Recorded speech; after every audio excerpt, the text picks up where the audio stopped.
And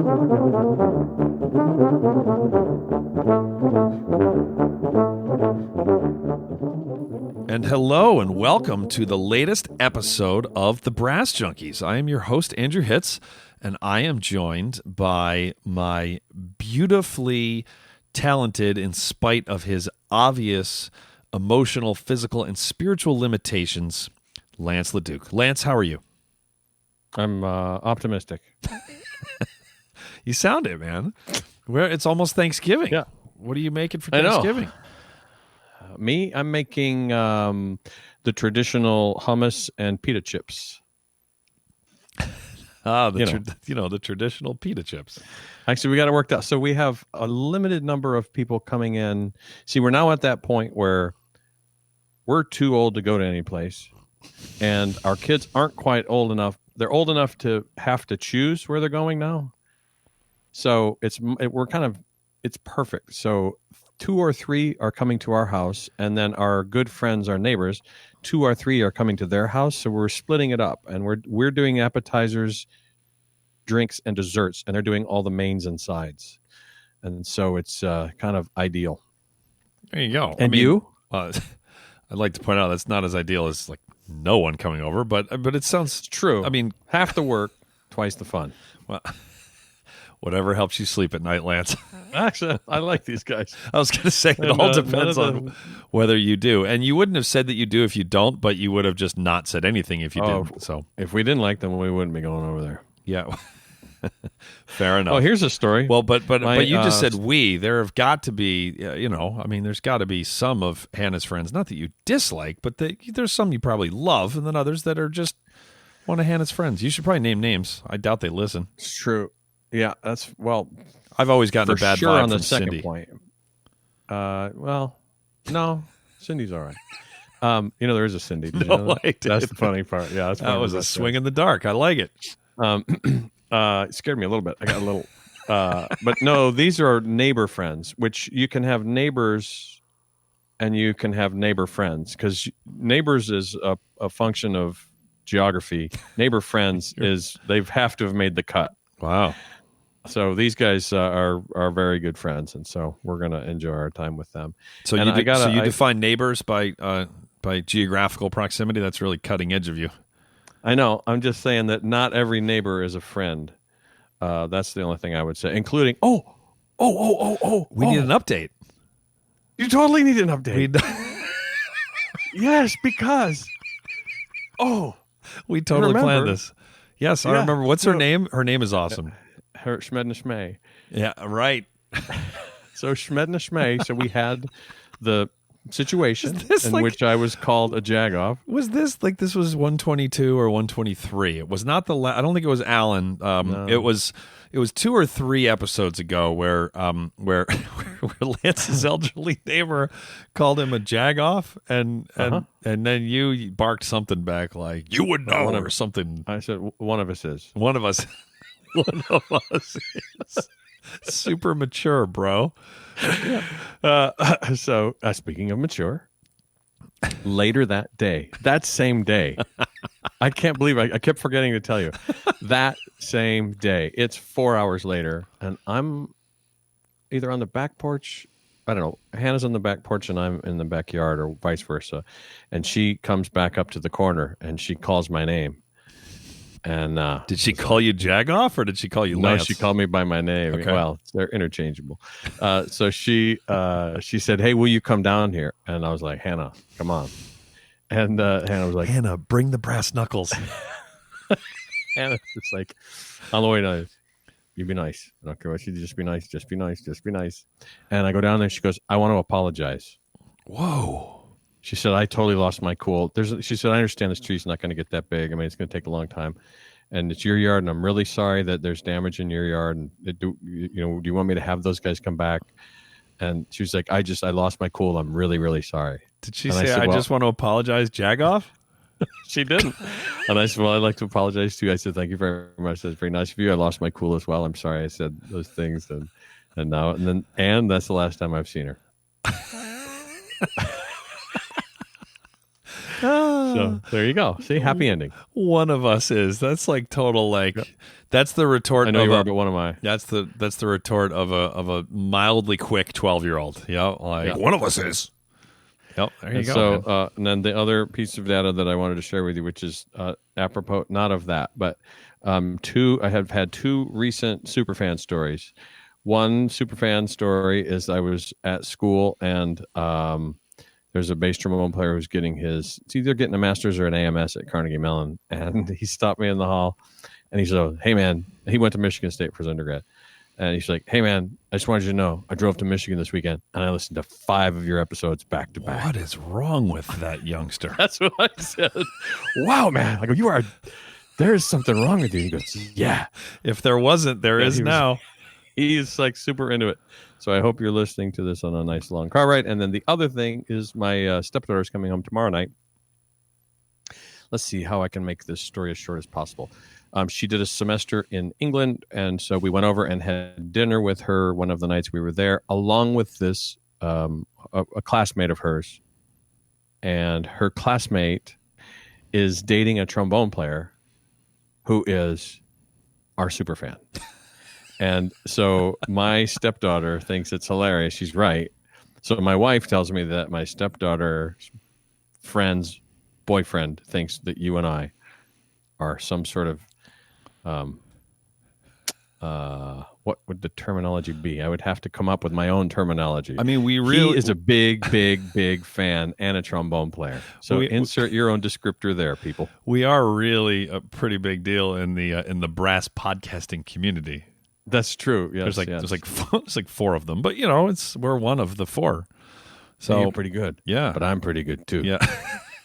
So it's like we planned this. I actually have 2 stories. So one is that my wife, who actually is a legitimately big deal, she is conducting one down at the Mississippi Allstate in a couple of weeks, right? Like big deal. And so because she's always swamped, and I like to pretend I'm swamped, but I'm not really. She, although if I haven't emailed you yet, whoever you are, I'm totally swamped. But I told her that I would get her travel because it's in Natchez, and you can't really fly. You can't fly in there, and there's like a few different places you can fly into. And so I said I used to do that for a living because I used to do that for the whole band for Boston Brass for a number of years. I'll figure it out. And I needed to email the contact for this thing for Mississippi Allstate. And long story short, when he got back to me, just confirming the time she needed to be there, et cetera, he said, "Oh, and by the way, I am a huge fan of the Brass Junkies." And so sweet. So I was, and my wife is like, she's not nervous, but it's like it's an Allstate gig. It's like, it's a big deal. She's flying all the way to Mississippi, so she's like wanting me to be professional. Well, no.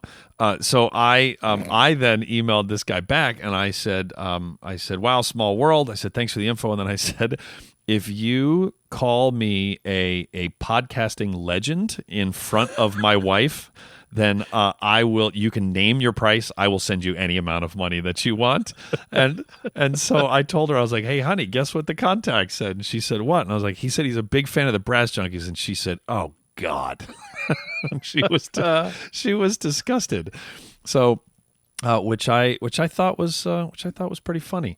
And then when you do after your story, I have a Mississippi Allstate story that I want to share with you that you will love. Guess what? I'm old, so I can't remember what the other story is. So tell me to tell this one? Yes, please. So there is a human that I already remembered.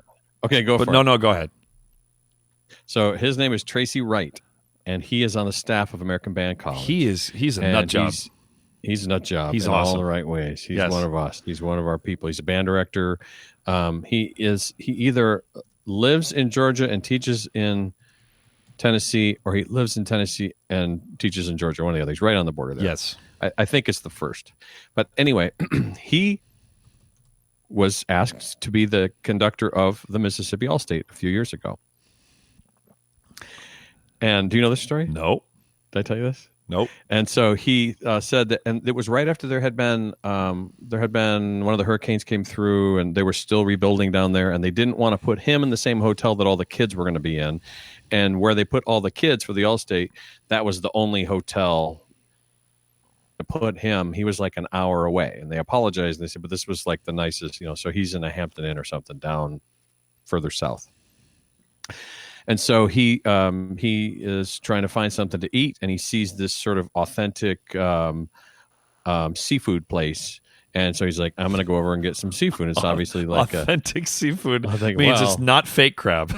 I live in Pittsburgh, so authentic and seafood, Authentic So seafood. what he said, it had all the makings of the right sort of place. It was obviously like a mom and pop place, and he thought, I'm going to go down there and get something to eat. And so he walks in.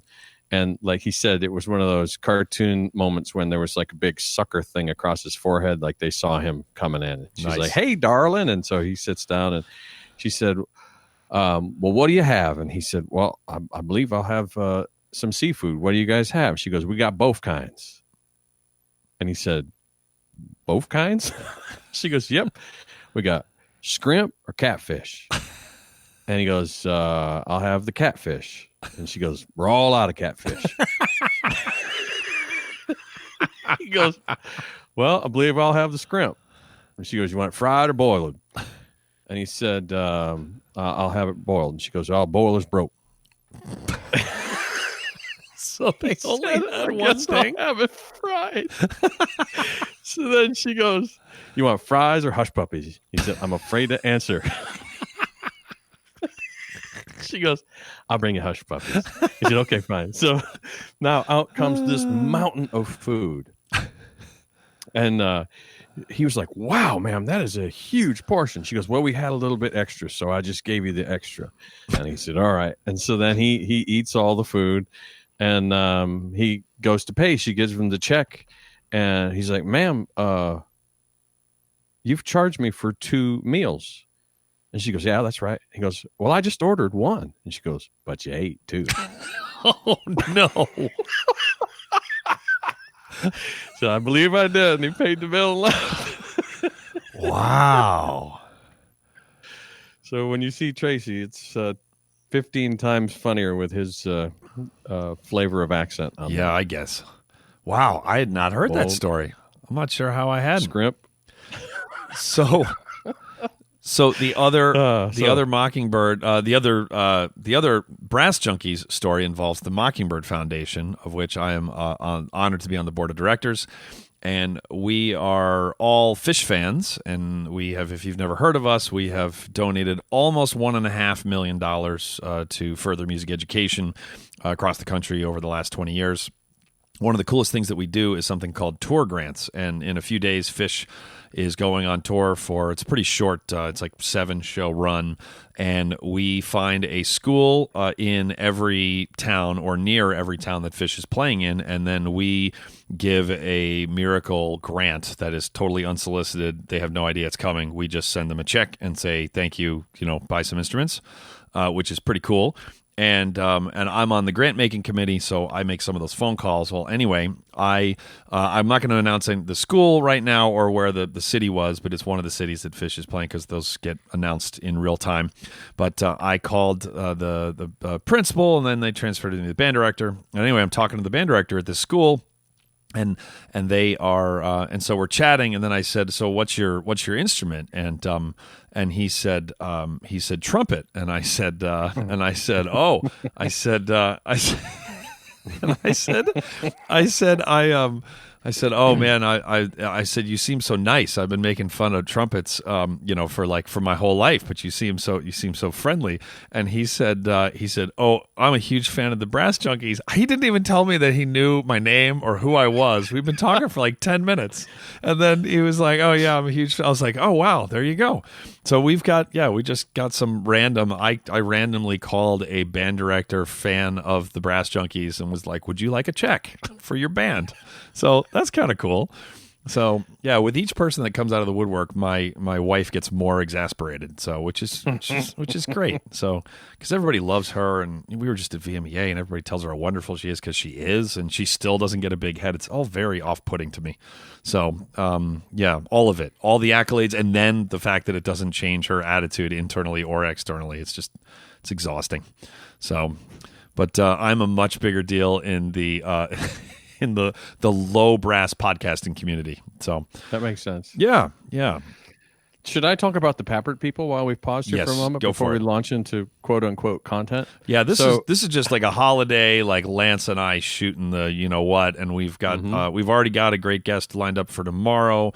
By the time you hear this, it'll actually be today, but that's going to be for 2 weeks from now. And then Lance is traveling, so we're about to get way ahead, and we've got some awesome people lined up. But this one is just going to be me and my lovely co-host. So, thank you, Pappert people. You know who you are. The Mary Pappert School of Music at Duquesne University in beautiful and sunny Pittsburgh, Pennsylvania, has a phenomenal school of music there. And in that school of music, there's a wonderful brass department. And there is a who's who lineup of Pittsburgh Symphony members, and as well as Algirdas Matonis teaching euphonium. I don't know if he's back to doing that or not. He had some issues with his visa, but we'll keep moving right on down the road. And James Gourlay, conductor and music director of the River City Brass. So if you would like to find about all of the going on at the Pappert School, we have a link especially for listeners of the Brass Junkies. So click on the link in the show notes below and you will be directed there. So very, very special thanks to the Pappert School of Music and the person making it possible, Jim, gimme yo giblets Nova. I like giblets. There you go. Giblets. So we want to thank everybody who has gone to Apple Podcasts to leave a rating and a review. We are up to 193 ratings. We desperately need to get to 200 as fast as possible, please. We had one that the title alone had me laughing, and then it kind of got better from there. This was a 5-star review from Paprika with 2 A's and 2 K's. And 5 stars, Lost Bassoon Player is the title of it. It says, I play bassoon, and while bassoonists are intellectuals, brass players have solid intellectual moments. This podcast is for everyone, even the lost double reed player that needs advice and infinite wisdom from brass players. This podcast is for the band directors that feel hopeless about their brass sections. This podcast is for anyone that wants to be a better person or performer. Shockingly, the hosts have better personalities than Regis Philbin on Who Wants to Be a Millionaire. That is so randomly specific. Seriously, if you want to hear how successful musicians work their butts off to get where they are, or if you are questioning whether or not the industry is for you, 1, listen to this podcast. 1A, be a decent human being. 2, go practice. 3, listen to this podcast. 3, steal every great idea and piece of advice. And 4, go practice. I like this. There's a 1A, there's 2 3s, and 2 of the bullet points are the same thing. This has layers. This is art. Too long, didn't read. Get woke and listen to the advice, stories, and tips from the foremost leaders of the industry. That whole last part was in all caps. So thank you, Paprika, for your 5-star review to the Lost Bassoon Player. Are bassoon players ever really lost? I don't think so. No, never. No, they never are lost. So thank you to everybody who's left a rating and a review on Apple Podcasts or wherever you get the Brass Junkies. All right. Now, Andrew and I have been planning this show for, it's hard to just, I can't even remember how long we've been planning this episode. Has it been an hour? It has been an hour. Okay. So Andrew has no idea what we're about to do. So, which is cool if it sucks because it's not my problem. As we record this, it is 3 days before Thanksgiving, as we alluded to. And so this episode is going to be called Andrew and Lance Give Thanks. Oh, this has the potential to go off the rails. And so I have written down 10 different subjects, and you're going to pick the number, and we're going to alternate. Well, so you'll pick a number, and then I will tell you what that category is, and then you will talk about some thing from that category that you are thankful for. Then you'll pick another number, and then I will go, and then we will go back and forth until we run out of time. And then if we have any left over, we will move them to the bonus episode. Do you understand? Do you have any questions? No, and I understand as much as I need to. Exactly. So now you have to select a number from 1 through 10, Andrew. This is for me or for you? This is for you. How about number 7? Number 7. Okay, this is Andrew. And that is an experience from within the United States that you are thankful for. An experience from within the United States of America for which you are grateful. An experience that you, Andrew Hitz, have had. Oh, so can this be an experience I'm going to have? Sure. Why not? It was just announced that Trey Anastasio is playing with the Boston Pops at Tanglewood. There you go. Yeah, and like 40 of my friends who've never been to Tanglewood are all going to come, and they're all going to come to the summer house, and we're going to have a great big huge party like when I turn 30. And it's going to be awesome. Oh, like when you did turn 30. I thought you were saying like when I'm about to turn 30. No. But I could I could answer it musically. Okay. When I was same place at Tanglewood. This was in August of 1990. I believe I talked about this on the Wayne Dumaine episode when I saw Bernstein's final 2 concerts ever, and his second to last one was Copeland 3 with the Tanglewood Music Center Orchestra. And afterwards, I decided to wait in an incredibly long line to meet Leonard Bernstein. And our curfew was 11:30, and I met Bernstein at like 11:45, and I was over a mile away, and the bus had stopped running like an hour earlier. And I got in like an hour late, but Bernstein, we were literally the last people in line. And he didn't pose for any photos with us because we didn't have a camera. But he was drinking vodka on the rocks and smoking cigarettes, and he was so kind. Like he was literally like talking to us, not just like shaking a hand and checking the box. And signed a program, and that was like life changing. And then one of the ushers gave us a ride back, and then we got yelled at by a college student, and we were like, dude. And he was like, this is important. This is your life. And I was like, dude. And that was the end of that. So I'm very thankful that I got the opportunity to meet Leonard Bernstein. I can see why. Yeah. All right, now you need to select another number, and then I will go off on that one. I guess I have to keep track of 1 what through numbers 10, but not 7. I'll help you. How about 2? 2, an artist that I am thankful for. Let's see. An artist that I am thankful for. Currently who I am most thankful for Jeff Connor. There's a guy, Jeff Connor. How did you know? Jeff Connor is an inspiration. He's a fashion mogul.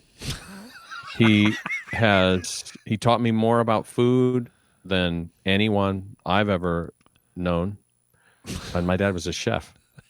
Jeff's it's hard wife, to overestimate. Jeff's wife once, for anybody who's just dropped into the podcast, first of all, go listen to one of the interviews.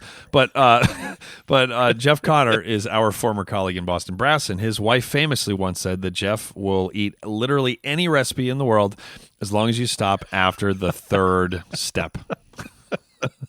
True. Yeah. Also true. Yep. Sorry, continue.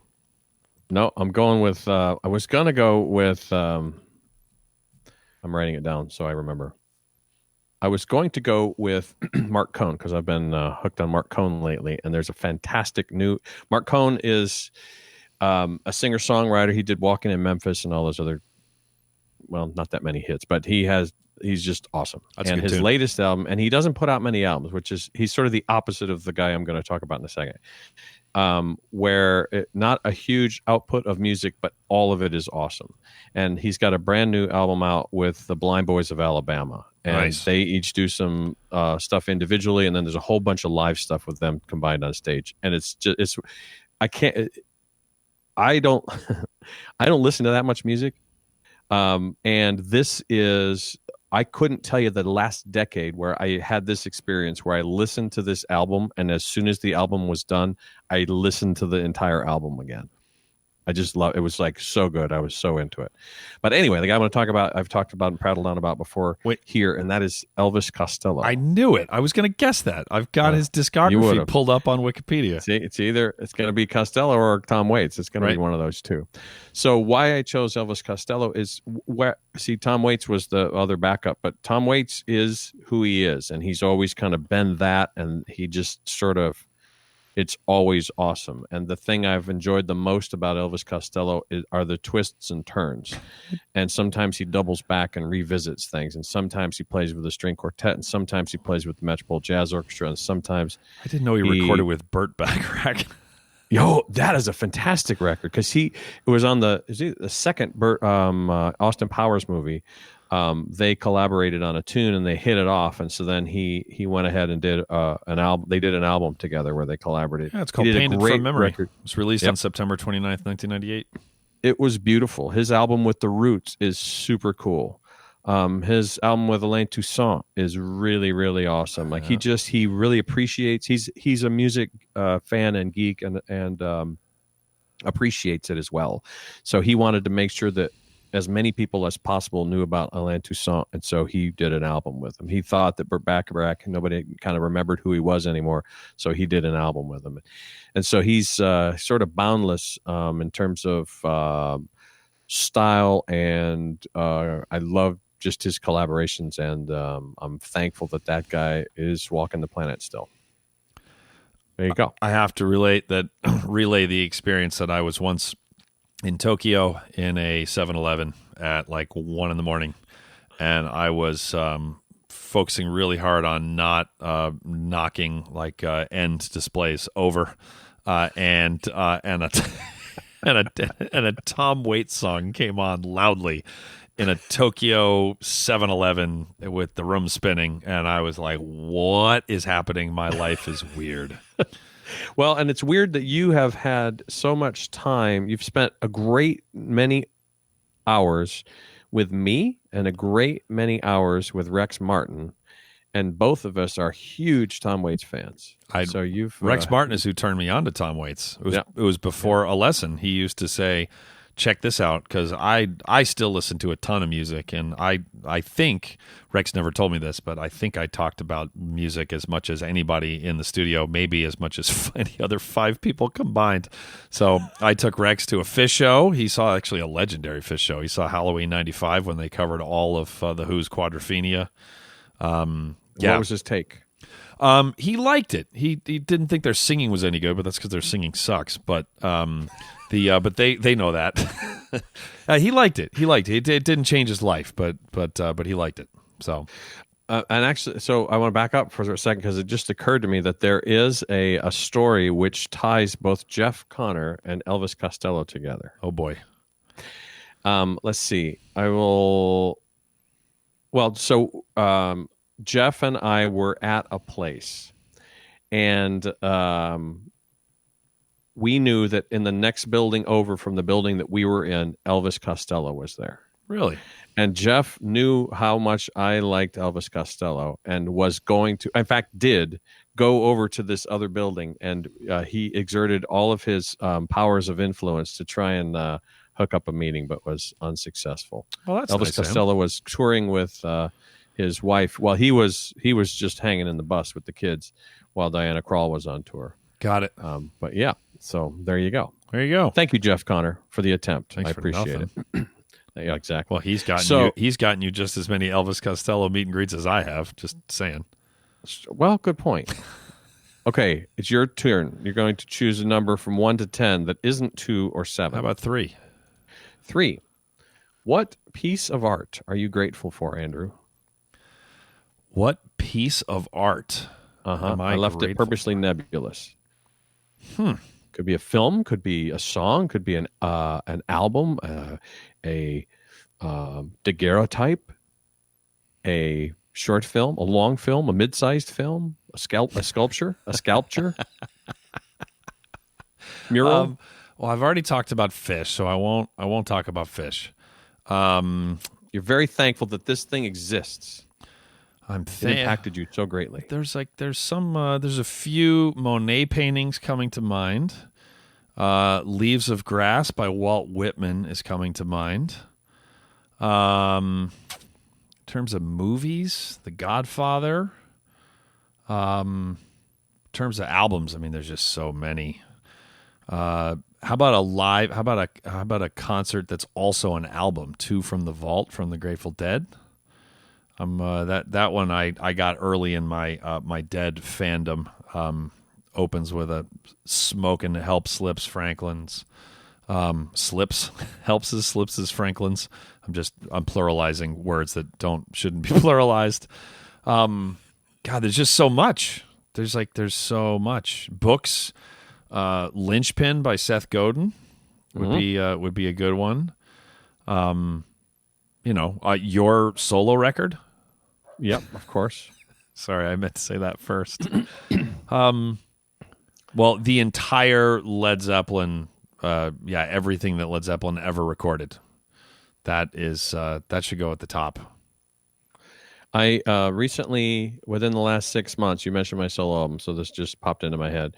One of my students said that they were looking for a recording of the Armenian, the Relentless Grooves Armenia that Sam wrote for me and that I recorded, and they said they couldn't find a recording of it.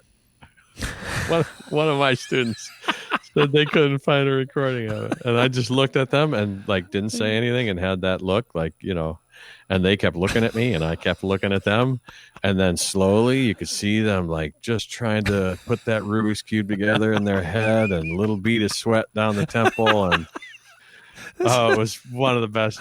I don't think I had that. I should have, if there was a category for best moment as a teacher, that would be way up there. Oh, that's awesome. Very, very thankful for that one. Oh, and that actually reminds me that, Sam told me that he would write me a Relentless Grooves New Orleans, but then he died before he did. So thanks for bringing that up. That's really nice. That's really nice. No worries. Nice touch. Yep.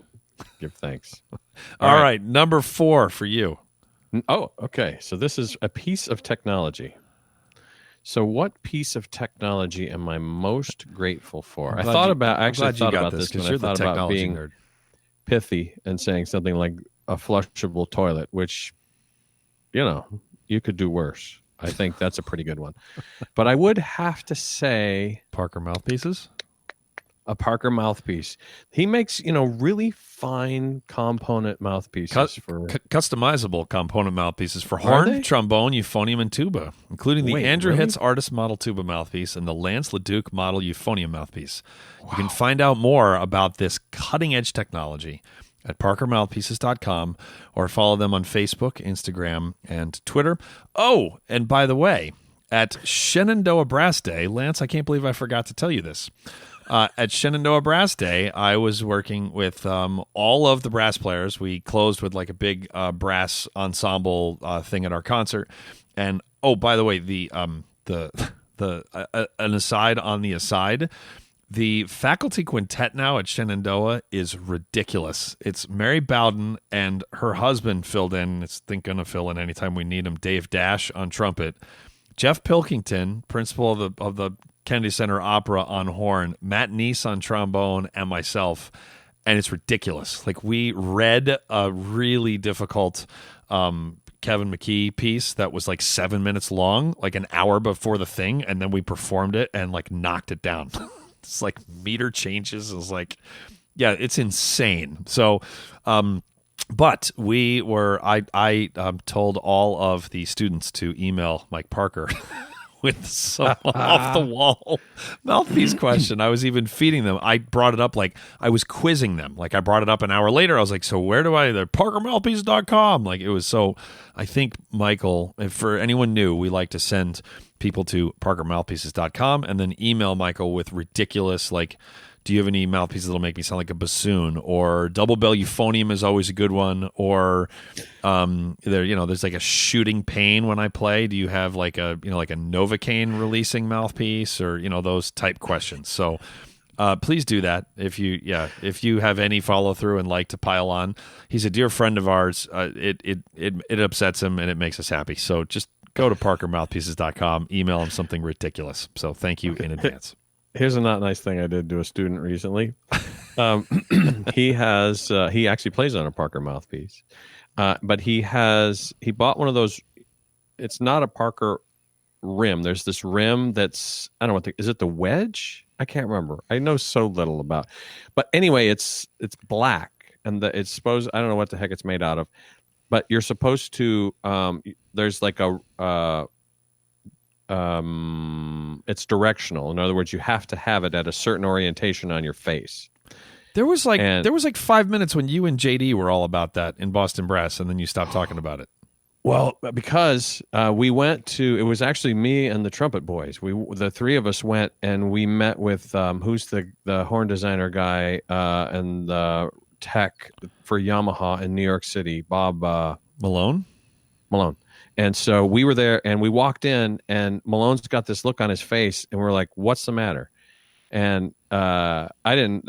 I think Jose knew him, and so we were there, and he goes, just bear with me, just do this. And so he like took a pen and put a line on the top of this trumpet mouthpiece, and he had Jose play, and then he said, "Now turn that line, turn it as though it was a clock face, turn it to like 3 o'clock, then 6 o'clock."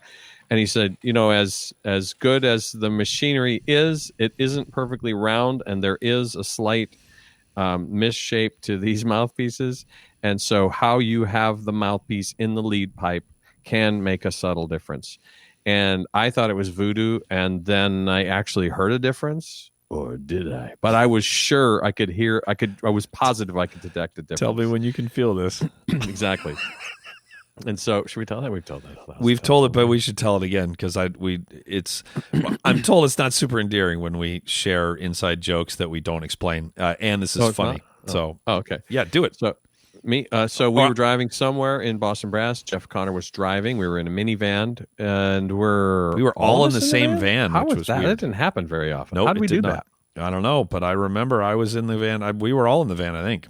Yeah. So then the hijinks were at a fever pitch. Yes. And Jeff was driving, which means he's defenseless, which is not smart by him. He's always the target of he is, bless him. Physical, emotional, and spiritual abuse that all went towards him.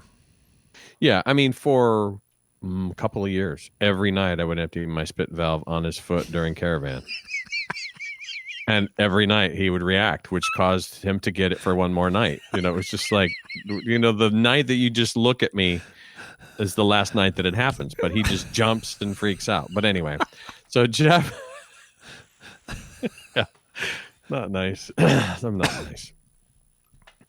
The longer I'm out of that band, the nicer those guys are in the rearview mirror. So, as I say all the time, self-awareness is a hell of a drug.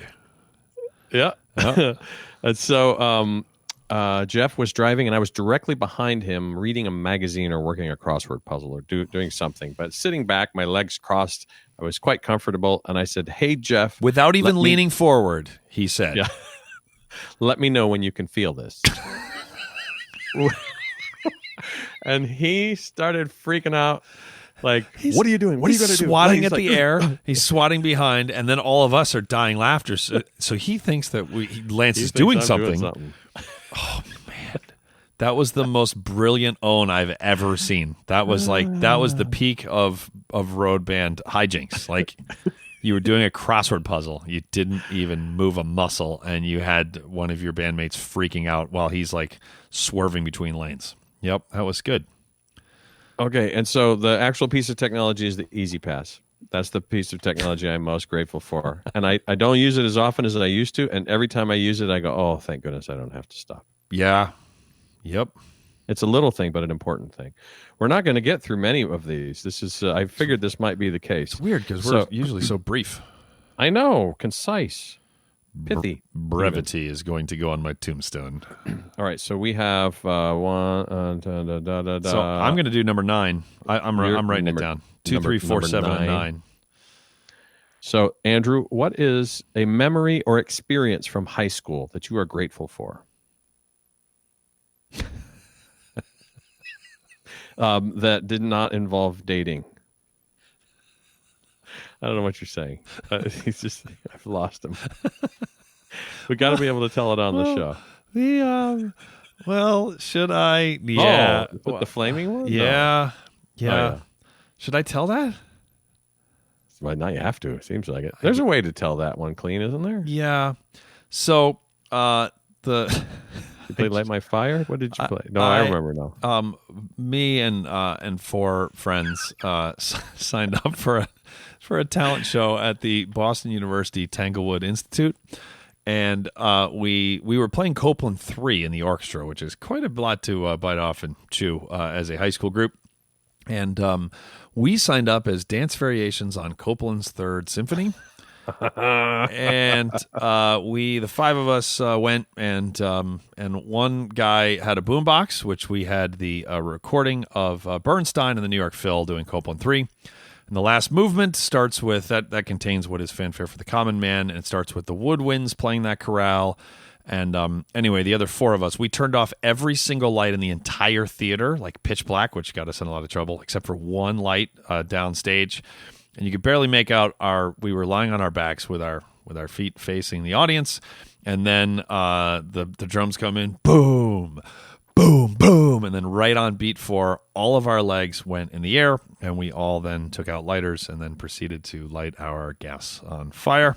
And so the Joe Alessi and Phil Smith and Phil Myers and Warren Deck are blasting Fanfare for the Common Man while we are lighting our gas on fire. And this isn't a talent show that had people playing like Bach duets and like Mozart sonatas. And then we told the RA, we were like, we should probably go last. And she didn't just shut it down before it even started. And there were people, you and I've seen you do it many times. I've done it too. We've made some audiences laugh pretty hard, right? Like on the mic, it was nothing compared to this. I mean, there were people there were literally people screaming from laughter. I mean, like they were gasping for air, like people snorting, tears streaming down faces. There were a bunch of younger people who were just looking on in horror. We then got a letter in our mailbox the next day that said a very serious incident occurred in the West Street Campus Theater, and that we had to. We ended up having to meet with the fire marshal, and they were talking about kicking us out. But the problem was that it was 2 trombones. It was weird. There were 4 brass players, and there was a percussionist, and one of the people might have been someone that we've interviewed, but I'm not going to tell you what their instrument is or who they are. There's a principal, and this is not someone we've interviewed, but there's a principal member of a Big 5 orchestra, which was one of the people. And they were talking about throwing us out. We're like, doing Copeland 3. You can't be down 4 brass players and the best percussionist here. It's like, good luck. So anyway, I called my dad, and my dad was not amused, like, because they were talking about throwing us out of there, and it was like $3,200 tuition for 8 weeks or something, and this was like 6 days into it, and they weren't going to offer a refund. He was very mad. And I then told Sam, and Sam, who was kind of like my second dad, thought it was the funniest thing that he had ever heard in his 40 whatever years on the planet. And I was like, my dad didn't find it funny, and he said, that's because I didn't pay you, dumbass. Like, so Sam was very impressed at the chutzpah. But the best part, I think, is that the letter said, with this very serious incident that occurred, said that this would bring into question our future admittance to the Boston University Tanglewood Institute, to the Tanglewood Music Center, and to the Boston Symphony Orchestra. Oh, man. You are the best tuba player we've ever heard, but we just looked in your file, and it turns out that we know about the dance variations, and we are going to have to go with the we're going to have to hire the woman who was also in the finals with you. So there you go. So that's pretty good. I am appreciative of that, because that was kind of like my peak as a comedian, was in July of 1993. Yep, I can see it. Yep. All right, do we have time for one more, or are we going to call it? We got time for one more. All right, you choose. It's one. What do we got? Well, 1. How about 5, 6? How about number 5, Lance? 5. Family member that is not your spouse or kid. Let's see here. Oh, one that you're thankful for. Yeah. Oh, that's easy. That's a no-brainer. That's my grandfather. My grandfather on my mother's side was a guy named Kenny Smith, and Kenny Smith was a jazz drummer. I think I've mentioned him a number of times before. But I am sure that growing up with live music at pretty much every family gathering, party, situation. The fact that there were live musicians there that would play and then they would just hang out and you would just sort of get to be around them. And I just remember thinking that they were very cool and that they were super friendly and that it was just sort of an organic part of what they did. I'm sure shaped me.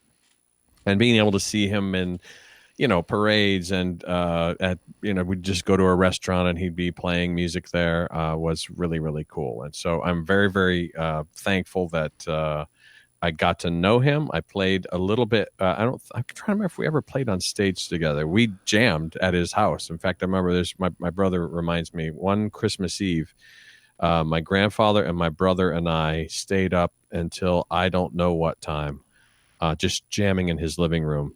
It was just a hoot. It was so much fun. He played with Sidney Bechet, and he knew he played with all these jazz greats. He played in Chicago every weekend in the late 1930s and early 1940s. He was out. He was exempt from the draft because he was a milk producer. He wasn't a milk producer. That would have been a better story.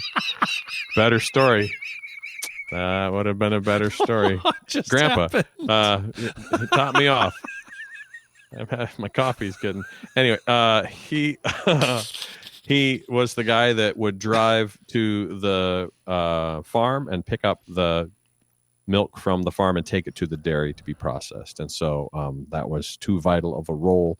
And so that allowed him to play. And so I've got some fantastic photographs. I've got actually more than a couple of hours worth of live performances that he did, including some with Sidney Bechet, including he played on the first jazz recording or the first jazz concert at Orchestra Hall in Chicago, which was with Sidney Bechet. He was the drummer on that. So I am thankful for that. I have got actually one more bonus thing that I'm thankful for, Lance. Excellent. Yep. Yesterday, November 24th, was the 25th anniversary of of the Great Pumpkin Pie Incident, which occurred on November 24th, 1994. That was Thanksgiving in 1994. And there were a whole bunch of us who stayed in Evanston rather than going home. We stayed at Northwestern. There was like 14 of us, and everybody's parents sent them some extra money just to make sure that we actually had like a nice Thanksgiving meal. And we pooled all of our money together, and as a result, we had enough food to feed like a high school football team. And I mean, I've never seen this much food anywhere ever. And I mean, there was like 8 pies. There was ice cream. There was cupcakes. There was full thing, like huge turkey. It was amazing. So. After the of those 8 pies, 3 of them were pumpkin pies.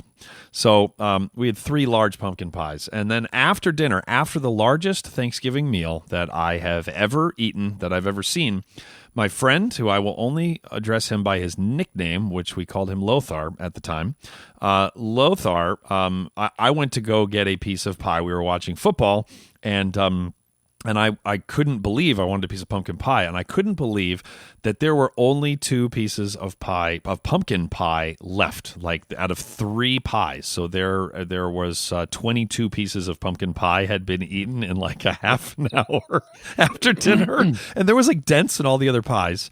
But again, it's like everybody had dessert. But anyway, I went and sat down, and I said to my friend Lothar, I said, there it was, who may or may not be a music educator now, who I said, I can't believe it. Like there's only like there's now 1 piece of pie left. Like out of those 3 pies, like there's only 1 piece of pumpkin pie left.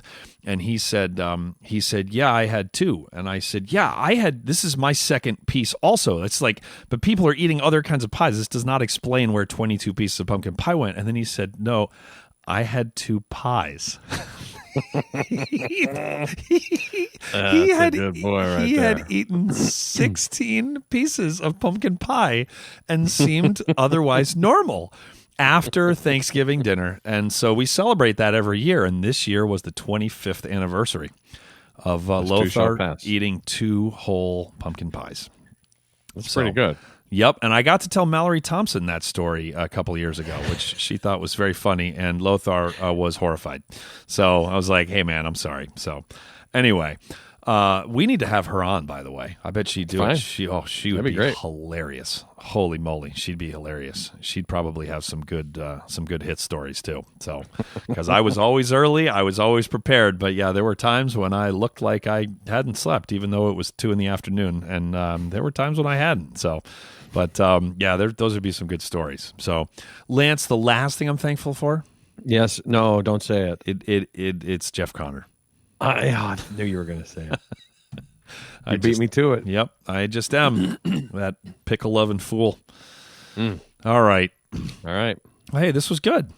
Better than I thought. Yeah, this was good. Well, I figured we'd get some good stories out of it. Yep. And we still have 4 to go. If we get through all 4, I'll be surprised. But All right. Well, we're going to now record the bonus episode, which is going to come out next week. And then we've got somebody from the Marine Band on tap, actually, who has had, a hell of a career. So, yeah, she's going to be awesome. So, and then we're off and running. You got a trip to San Francisco. You got a trip to what country are you going to?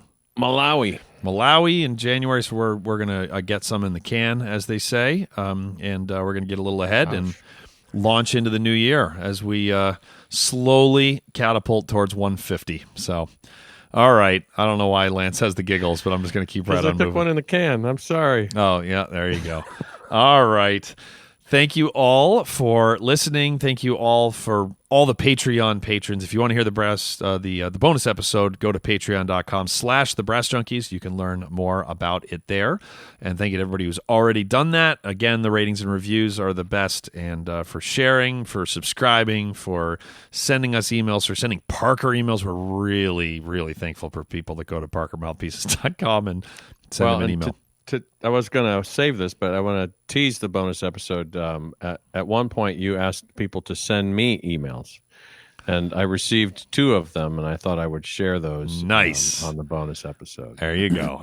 And that is going to do it for this episode of The Brass Junkies. You've been listening to The Brass Junkies on the Pedal Note Media Podcast Network.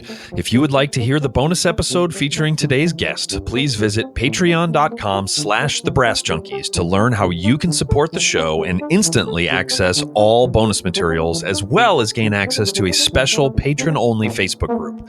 The Brass Junkies is produced by the amazing, wonderful, and truly inspirational Will Houchin. The theme music was composed by Fernando Dados and performed by Andrew Hitz and Lance LaDuke. We are at Pray for Jens on Twitter and Instagram and have a Facebook page at facebook.com/prayforjens. You can find out more about the Brass Junkies and all the other Pedal Note Media podcasts at pedalnotemedia.com. This has been a presentation of the Pedal Note Media Podcast Network.